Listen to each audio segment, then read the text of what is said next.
Well, hello, my name is Christopher Scott and I am a small groups pastor of a local church. And in this video, I'm going to show you and talk to you about how to use the True Spirituality DVD and study guide to do discipleship in a small group, right? So in this video, I'm going to talk to you how you want to prepare as a facilitator to facilitate a group. I'm going to tell you how to format your small group and what elements you want to have in your group. And I'm going to give you a brief overview of this material just so you have a little feel and flavor for it before you begin.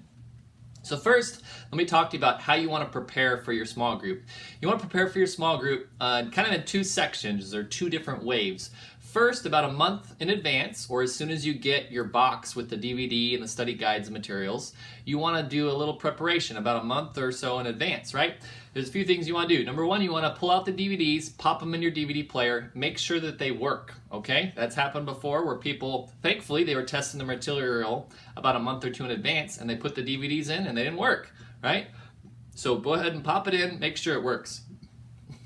Another thing you want to do is you want to check the formatting on your screen on the DVD, right? So some people have their TV settings where it's kind of zoomed in and the picture gets pushed out and enlarged. But the problem with that when you're doing a DVD study like this is usually Chip Ingram, the teacher, is about in the middle, and at the bottom they have the text for your notes. So if your screen is zoomed in like this, that text gets pushed below, right? You can kind of see my hand. As I get closer to you, my hand gets pushed below, right? So that's something you want to check and adjust the zoom on your TV if needed, okay?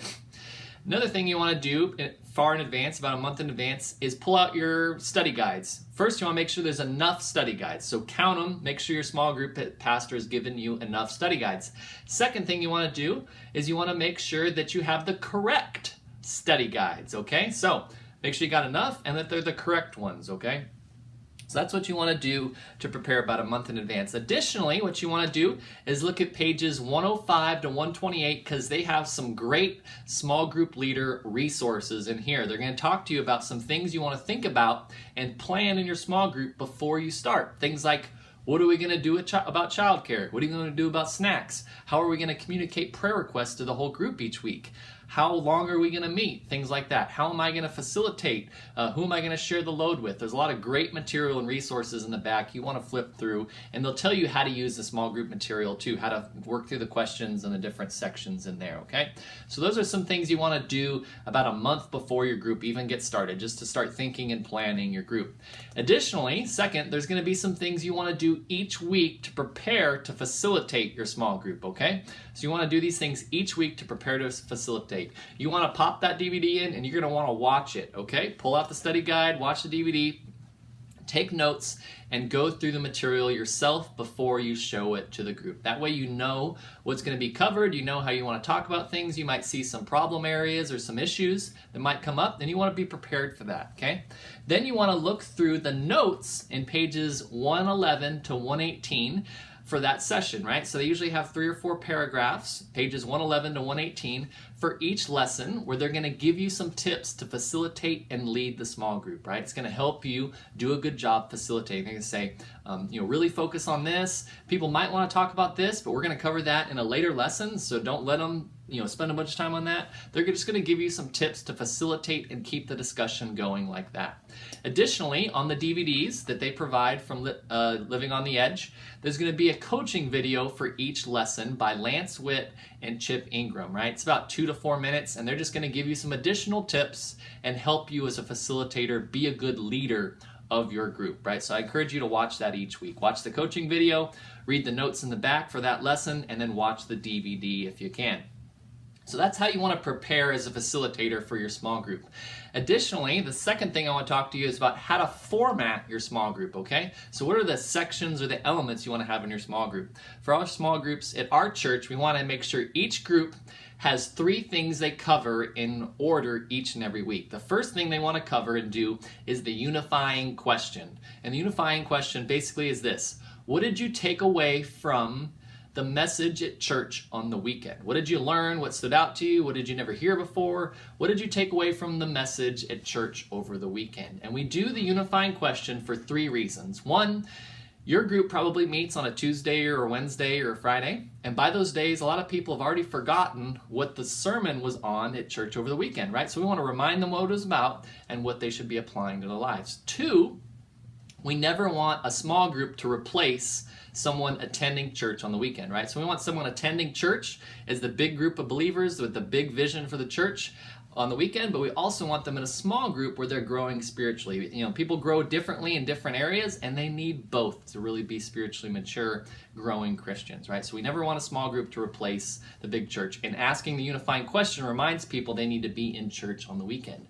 Third reason that we do the unifying question is because you'll be surprised how many times you ask the unifying question and someone brings up something from the message at church on the weekend that applies directly to the material you're about to cover. And it's pretty cool to see the Holy Spirit work in that way and how he works in the lives of your people that way, okay? So, first thing you want to do in your group, not necessarily the first thing, but the first thing you need to make sure you cover every week is that you do the unifying question. Next, you're going to pop that DVD in and watch it with the people. Let them watch it and follow along. And then what I like to do is I like to cover the material for the fill in the blanks to make sure they got all the fill in the blanks, right? So here on page 25, I might read some of the fill in the blanks. So it says 3 principles for making big decisions. Number 1, in every big decision, you need truth. Number 2, in every big decision, you need knowledge. Number 3, in every big decision you need, and I missed that point, right? So that's why I read the points out loud that we're filling the blanks to make sure everybody got them, make sure we're all on the same page, okay? So do the unifying question, play the DVD and review the notes, and then you're gonna wanna work through the questions. There's usually 7 questions for each lesson, and kind of work through them, take your time, but make sure you cover them and keep the discussion going, right? And the Living on the Edge folks categorize their questions into 3 different categories using bio, right?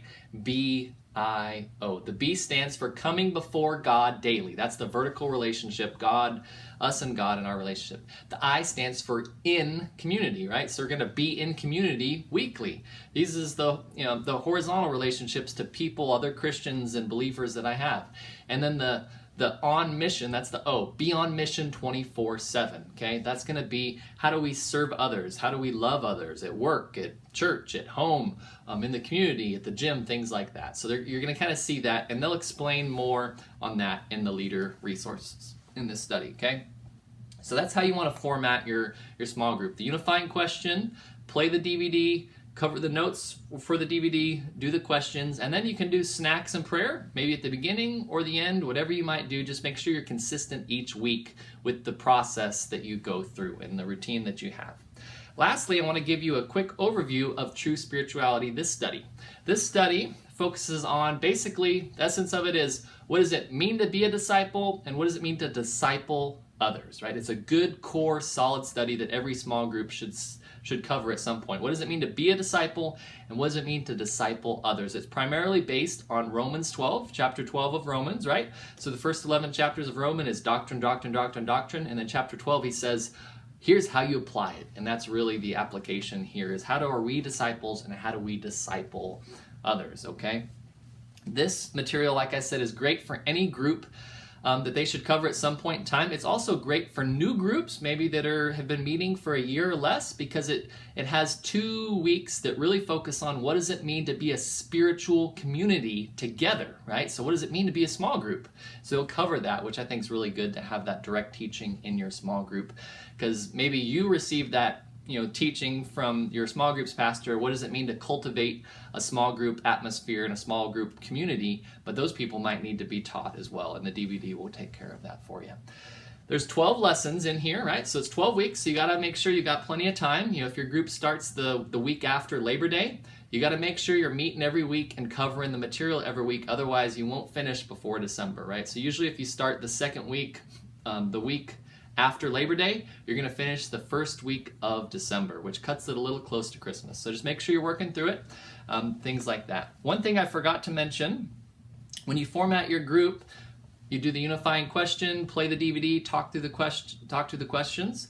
There's an accelerate section during each lesson at the end. This is something that people are meant to take home and apply to their lives, right? The accelerate section. So they can take that with them. It's usually 7 questions as well. There's some scripture reading, there's some questions, there's some applications. That's meant for people to accelerate their life with the material they've just learned. So that's something I forgot to mention. So I hope this has been a helpful video for you as you're going through the DVD studies. There's some more studies. There's 22 studies on pages 126 to 128 of this book. So as you start working through it and you're listening to the conversations in your group, be praying about what maybe your group should study next. And look through those studies on pages 126 to 28 and see maybe what might be a next good study for you. So my name is Christopher Scott. I hope this has been a helpful video for you as you facilitate a small group and help people learn what does it mean to be a disciple and what does it mean to disciple others. Okay, this is a great resource for you. I'll put some links in the description below